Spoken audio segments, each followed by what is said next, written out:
ومرحبا بكم في حلقة جديدة من برنامجكم علم وحضارة. Bonjour, bienvenue dans votre émission Science et civilisation. Aujourd'hui, nous allons parler du risque. Notre société est de plus en plus qualifiée comme étant une société de risque. On parlait autrefois de société de progrès. Aujourd'hui, le risque apparaît au premier plan. Risques multiples en santé, en environnement, risques au niveau des maladies émergentes.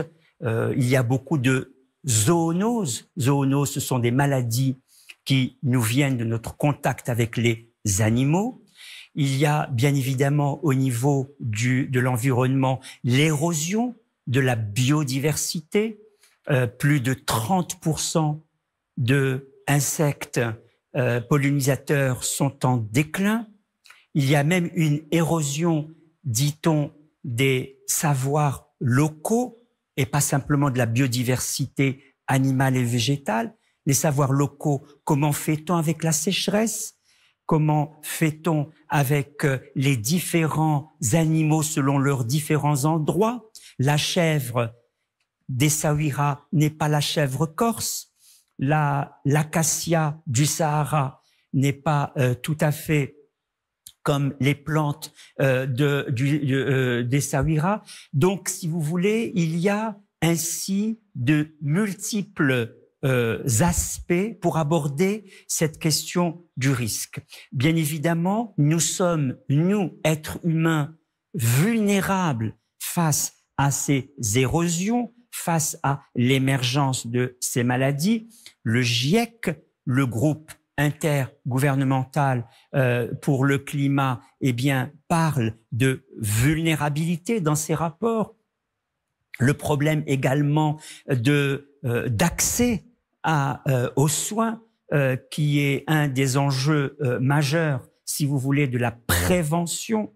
Quand on parle de risque, eh bien, nous sommes toujours dans l'idée de prévenir les risques immédiats. On le fait par la vaccination. Par exemple, l'OMS, l'Organisation mondiale de la santé, nous dit qu'entre 2000 et 2016, on a écarté 20 millions de morts grâce à la vaccination. Mais cette action empêchée n'est pas toujours visible. On ne voit pas qu'on a pu sauver 20 millions de vies. Et aujourd'hui, on marque le pas sur la vaccination, pas simplement pour la Covid, mais également pour la rougeole et la rubéole. La seule année 2018-2019, il y a eu 3 fois plus de cas de rougeole dans des pays en guerre, le Congo, l'Ukraine, des pays pauvres, Madagascar. Alors, pour débattre de toutes ces questions, j'ai le grand plaisir d'accueillir aujourd'hui avec vous, chers téléspectateurs, chères téléspectatrices, Madame Lamia Bensouda. Bonjour.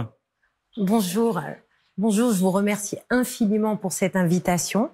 Je suis ravie de pouvoir discuter avec vous des risques en santé et je vais donc me présenter. Oui, parce que peut-être que le public ne vous connaît pas. Donc, Lamia Bensouda, je suis professeure universitaire de pharmacologie clinique et de pharmacoépidémiologie à la faculté de médecine de Paris-Saclay. Et je suis également professeure associée de pharmacoépidémiologie à la London School of Hygiene and Tropical Medicine à Londres. Et j'ai été professeure sur l'évaluation des risques des produits de santé en population au Conservatoire national des arts et métiers. Et mon activité par ailleurs hospitalière est la responsabilité des unités de recherche clinique de tout le groupe hospitalier Paris-Saclay à l'assistance publique des hôpitaux de Paris. Par ailleurs, mes recherches, comme vous le savez, ont porté depuis plus de 20 ans sur l'évaluation des bénéfices et des risques des produits de santé, en particulier les vaccins, en population et en conditions réelles d'utilisation. Vous avez prononcé à plusieurs reprises le mot d'épidémiologie. Alors, précisément, nous vivons malheureusement une forte pandémie en ce moment. Épidémiologie, quand on dit épidémiologie, l'étymologie grecque, c'est épidémos, ce qui est sur le peuple, ce qui concerne tout le peuple. Alors, épidémiologie, vous, si je vous demandais, Madame Lamia Bensouda, quelle première définition pour avancer dans notre débat commun, notre conversation scientifique, comment vous caractériseriez la notion d'épidémiologie? Alors, c'est la science qui consiste à étudier, comme vous l'avez très bien dit, qui consiste à étudier ce qui s'abat sur le peuple. Donc, épidémos, ce qui s'abat sur le peuple, et étudier de manière en utilisant des outils scientifiques et de collecte de données sur le terrain, et ensuite avec des modèles mathématiques, statistiques, étudier des phénomènes qui concernent des populations. Donc on va parler d'épidémiologie dès qu'on va parler de population, et on va parler de clinique quand on parle d'individus. Alors précisément, vous avez, en caractérisant votre profession, vous avez parlé de la pharmacopée, et on distingue, comme vous le savez, la pharmacovigilance de la pharmacoépidémiologie. Alors la pharmacovigilance, je parle sous votre autorité, concerne par exemple le suivi d'effets indésirables à signaler. La pharmacovigilance, donc plutôt orientée santé des individus, et la pharmacoépidémiologie, alors ça serait plutôt effectivement à l'échelle populationnelle. Tout à fait. Alors la pharmacovigilance, c'est la discipline qui consiste à évaluer à l'échelle individuelle les effets et événements indésirables survenant après l'utilisation de médicaments ou de produits de santé. Et donc, elle se base classiquement sur la notification spontanée, c'est-à-dire les médecins qui rapportent spontanément aux autorités de santé en premier lieu les événements qu'ils constatent chez chaque patient, chez un patient, suite à la prise d'un médicament. Il peut ou pas présager de la relation avec un médicament particulier s'il le connaît ou pas. Ça, c'est la pharmacovigilance. La pharmacovigilance va servir à détecter des nouveaux événements indésirables, à détecter ce qu'on appelle des signaux d'alerte, que l'on va ensuite étudier pour savoir si réellement ces événements indésirables sont dus à des médicaments en particulier, et du coup voir est-ce que ces médicaments-là valent le coup de continuer à être utilisés ou non. Le Mediator, par exemple. Par exemple, la pharmacovigilance va donc s'appuyer sur des cas individuels. Et la pharmacoépidémiologie. Et la pharmacoépidémiologie, elle, va consister à étudier les bénéfices ou les risques des médicaments et produits de santé en général à l'échelle populationnelle. Donc, elle va produire des mesures scientifiques, des mesures des risques ou des bénéfices à l'échelle d'une population. Ce qui veut dire que ce sont des mesures en moyenne. C'est ça.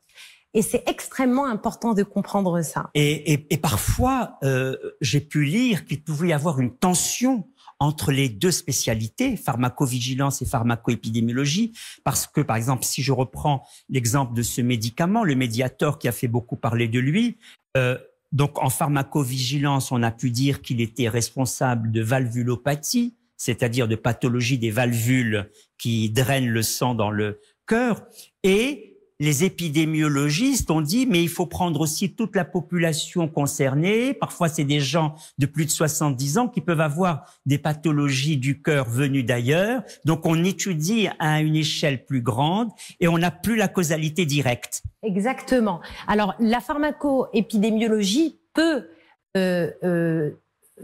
établir une causalité directe lorsque la mesure du risque est importante. par exemple, pour prendre un autre exemple et ensuite je reviendrai au Mediator, fumer la cigarette, parce que on a fait un lien de multiplication par 9 du risque d'avoir un cancer du poumon à cause du tabac, on dit qu'il y a un lien causal. Ce n'est pas une multiplication par 1,5 ou 2 où on se dit il y a un risque, il est faible et peut-être que ce n'est pas causal. Quand ça dépasse un facteur multiplicateur de 5 ou 6, on peut parler de causalité. Alors pour revenir au Mediator, effectivement le Mediator a eu des notifications spontanées rapportées pour les valvulopathies et pour aussi son prédécesseur, sa molécule mère qui s'appelait l'isoméride. Donc là, c'est la pharmacovigilance. Voilà, la pharmacovigilance a donné ça, a pu rapporter des cas de valvulopathie blanche. Effectivement, après, il y a la notion de balance bénéfice-risque. Oui. Est-ce que pour un médicament dont le bénéfice est,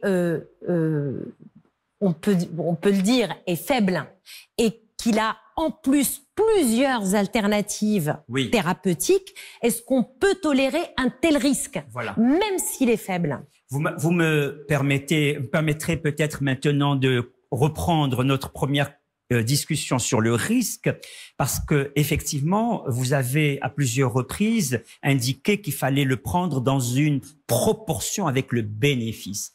Et donc cette notion de risque, certains l'associent à de l'incertitude, mais j'ai pu comprendre que pour vous, risque et incertitude doivent être distingués, même s'ils peuvent être proches.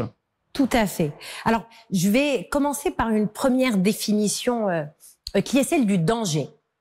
Alors, un produit peut être dangereux et peut ou pas comporter un risque. Je m'explique. Les produits ménagers que n'importe qui a chez soi, dans sa maison, l'eau de Javel est un produit dangereux.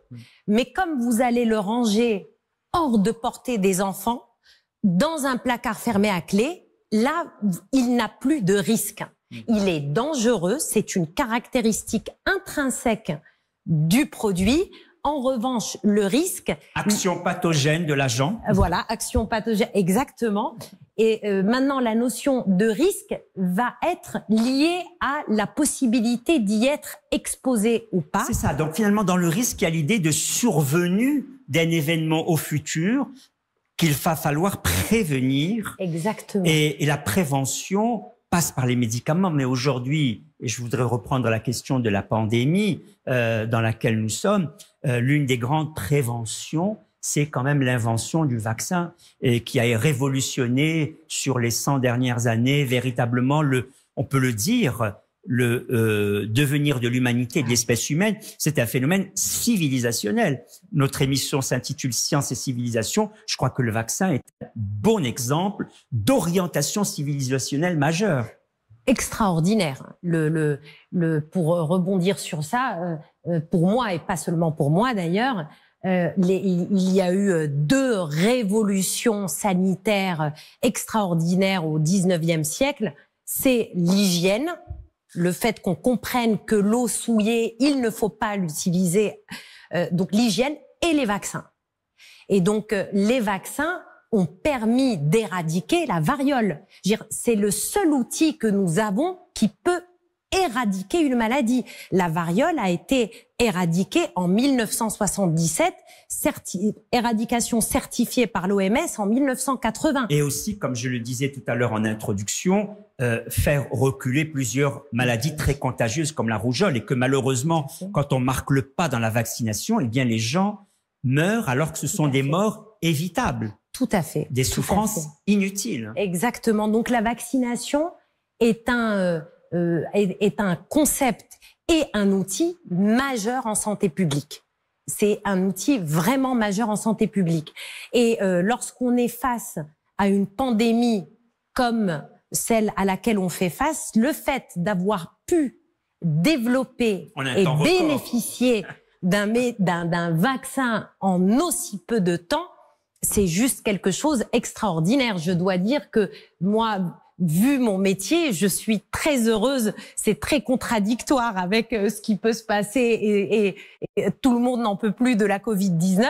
Il n'empêche que en termes scientifiques, après le cafouillage qu'il y a eu au début, pour être tout à fait honnête, ensuite quand les scientifiques rigoureusement ont travaillé sur le domaine, on a fait un énorme pas. On n'a jamais vu de vaccin développé en aussi peu de temps. Mais il y a beaucoup de détracteurs qui prennent cela comme argument pour dire il faut du coup se méfier.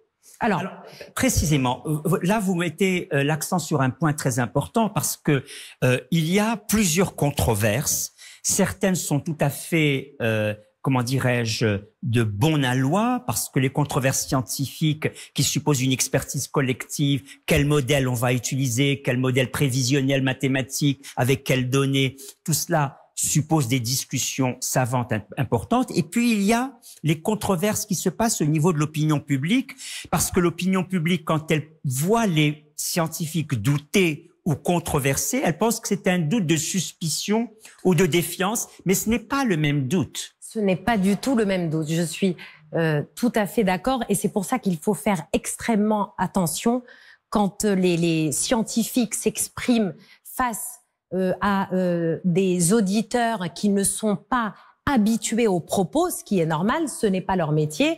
Il faut faire extrêmement attention à ce qu'on raconte en heure de grande écoute à la télévision. Donc, pour en revenir juste pour le vaccin anti-SARS-CoV-2, donc pour la prévention de la Covid grave et de la mortalité par Covid, la technologie qui a bénéficié à la fabrication de ce vaccin, elle existe, elle est développée depuis 1993. Déjà, le concept vaccinologique est développé depuis Jenner, au 19e siècle, et le concept de l'ARNM, par exemple, le vaccin de Pfizer et de Moderna, dont on a entendu pique-pendre au départ, eh ben, c'est une technologie que l'on connaît depuis 1993. Vous voyez, vous vous situez au niveau de l'avancée scientifique, et il y a le problème de la perception du risque par l'opinion publique. Pour l'opinion publique, il y a ou il n'y a pas de risque. Alors que pour les scientifiques, le risque est à prendre en un sens de probabilité, en un sens de statistique. Et ce à quoi on assiste, c'est qu'il y a dans l'opinion publique une surestimation des risques minimes et une sous-estimation des risques majeurs. C'est-à-dire quand les médecins disent attention, là, à un risque à plus de 0,7%, c'est un risque majeur, alors que quand il y a 1/10000000 de problèmes, les gens le voient comme un risque. Et cette perception du risque, certains dans l'opinion publique le voient comme binaire, il y a pas de risque. Les scientifiques disent non, il faut le mettre en proportion et en probabilité. C'est un vrai problème de communication. De communication. Je suis entièrement d'accord. Alors, le risque que l'on mesure en épidémiologie est un risque moyen. Il est sur la population. Et il est extrêmement difficile, voire impossible, de le transposer à l'échelle individuelle. Quand on dit il y a un risque multiplié par 1,5, de faire tel ou tel événement quand on prend ce médicament, ça ne veut pas dire que pour tel individu, ce risque est de 1,5. Ça veut dire que en moyenne dans la population, on va voir augmenter dans la population exposée à ce médicament de 0,5 ce risque-là, mais vous individuellement, peut-être que ce risque-là, vous ne le ferez jamais en fonction. Pourquoi? Parce que chaque individu a des susceptibilités individuelles, a des facteurs de risque, à sa génétique, à son exposition environnementale, comportementale, qui change. Si on prend l'exemple de l'infarctus du myocarde, si vous avez 30 ans, que vous êtes sportif, vous prenez un médicament qui augmente le risque d'infarctus, vous allez probablement pas du tout avoir un risque augmenté. En revanche, si vous êtes un homme obèse qui fume et qui est diabétique, c'est sûr que le risque est même peut-être plus élevé que la moyenne que l'on a calculée. Effectivement. Merci beaucoup pour toutes ces belles indications. Si vous permettez, nous allons continuer notre conversation scientifique en nous décalant un tout petit peu. Volontiers. Alors, précisément cette question de la gestion des risques, Tocqueville disait plus on réduit le risque, plus ce qui en reste paraît insupportable. Alors les pouvoirs publics ne cessent de prévenir et de gérer les risques, mais il y a toujours cette idée dans l'opinion publique que ce qui reste du risque est insupportable. Tout à fait. Quand on est entouré de beaucoup de risques, comme par exemple au début du siècle, beaucoup d'infections, on est inquiet, on surveille, mais ça reste comme une espèce de... Tout le monde a connu autour de lui quelqu'un qui a fait telle ou telle maladie, qui en est mort, la tuberculose, etc. Maintenant qu'on a les vaccins, les traitements, etc., ce risque-là devient une incertitude. Et l'incertitude génère énormément de crainte, de peur, et du coup, le risque devient insupportable. L'idée du risque devient insupportable. Vous soulignez un point très important, c'est la temporalité. La temporalité, donc vous êtes passé à partir du début du siècle, mais on peut aussi dire, si vous voulez, la temporalité scientifique n'est pas la temporalité de la gestion du risque. La temporalité scientifique, la marche progressive et lente de la précision, pas de la certitude, de la précision, et qui est véritablement le but du scientifique, n'est pas le temps politique rapide de devoir choisir une obligation d'action. On le voit avec la pandémie, il y a une obligation d'action. Tout à fait. Et à partir de là, vous avez souligné le problème qu'effectivement, quand on est entouré de plusieurs maladies, on les vit comme naturellement, mais on sait aujourd'hui la responsabilité humaine dans les phénomènes dits naturels, comme les inondations, comme les incendies, comme ces maladies, les zoonoses dont j'ai parlé au début, c'est-à-dire les maladies de l'homme liées à son contact avec l'animal. Alors cette question de la responsabilité, elle se décline sous plusieurs formes. Tout à fait. Alors, on ne peut pas effectivement parler de risque sans parler de décision et donc de responsabilité. Et notamment, alors je vais un peu cibler mon domaine qui est en santé, notamment en termes de risque des produits de santé, mais ça peut se décliner sur les risques climatiques. C'est juste que les risques en santé, on a l'État et on a l'individu. Et pour les vaccins, l'État peut être le prescripteur. Il y a donc une obligation d'action et une prévention des telle ou telle maladie, et c'est l'État qui prescrit. Maintenant, et la responsabilité est portée sur lui. S'il y a des risques, s'il faut financer des problèmes, c'est l'État qui finance. Après, vous avez la question de la responsabilité de l'individu. Si ce n'est pas l'État qui est responsable, c'est l'individu, et à ce moment-là, c'est lui qui supporte toute la responsabilité des problèmes qui peuvent en découler. Et ça, on peut du coup, dans la décision politique, c'est un énorme enjeu, cette histoire de responsabilité. Qui est responsable? Et c'est pour ça que le débat et le raisonnement public permet de, comment dirais-je, de faire cette médiation entre l'individu et la collectivité. Parce que nous-mêmes, en tant qu'individus, nous portons la collectivité. Nous sommes des individus dans lesquels plusieurs voix parlent. Et donc, on ne peut pas rester fermé sur nous-mêmes en tant qu'individus. Nous sommes des individus collectifs, en quelque sorte, insérés dans la société. Et la société n'est pas juste un ensemble de moyens extérieurs et matériels. La société est en nous. Pourquoi je vous dis ça? Parce que aujourd'hui, il y a encore cette idée qu'il y a comme une fatalité quand un phénomène naturel s'abat sur nous. Alors qu'il est de notre responsabilité par prévention d'écarter plusieurs maladies et plusieurs désastres climatiques par responsabilité humaine. Je suis entièrement d'accord, je ne peux qu'être d'accord. En fait, l'émission s'appelant Santé et Civilisation, Science et Civilisation. Science et Civilisation, on ne peut pas. La partie civilisation est extrêmement importante dans cette perception. Donc la culture, c'est ça. La culture locale.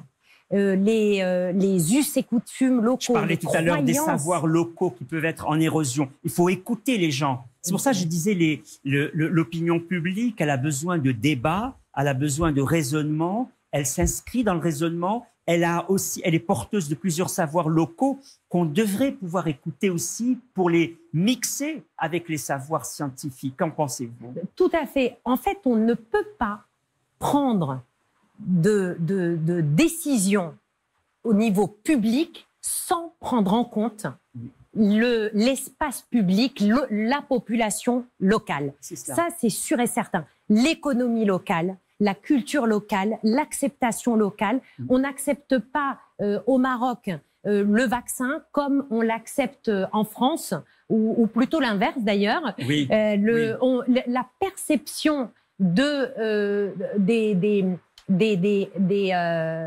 des interventions publiques ne vont pas du tout être perçues de la même manière dans un contexte marocain, avec l'accès aux soins marocains, avec les préoccupations de la famille marocaine versus les préoccupations dans un pays occidental. Donc effectivement, on ne peut pas dissocier de la culture locale. C'est un point très important. Nous arrivons presque à la fin de notre émission, mais pour rebondir sur ce que vous venez de dire, il y a des phénomènes locaux, parfois même nationaux, et il y a des phénomènes mondiaux. Et tout le problème, c'est qu'il faut à la fois écouter le local, mais aussi s'interconnecter avec les autres États, parce que quand on a affaire à une pandémie, agir localement ne suffit pas. Il faut écouter localement, agir en interaction avec les autres pays. Il y a cette forme de complexité qui est importante et vous avez raison, c'est un moment civilisationnel dont il faut tenir compte. Nous arrivons à la fin de notre émission. Je vous remercie énormément et je remercie bien évidemment la Villa des Arts de Rabat qui nous accueille avec tout son staff, tout son personnel et à sa tête la directrice de cette Villa des Arts, Madame Mouline. Je vous remercie beaucoup, Madame Lamia Bensouda, pour cet échange très fructueux qui, j'espère, chers téléspectateurs, a été pour vous un moment aussi de plaisir et de convivialité. Imtar wa mu'anasa. Merci beaucoup et je vous donne rendez-vous à une émission prochaine. À très bientôt.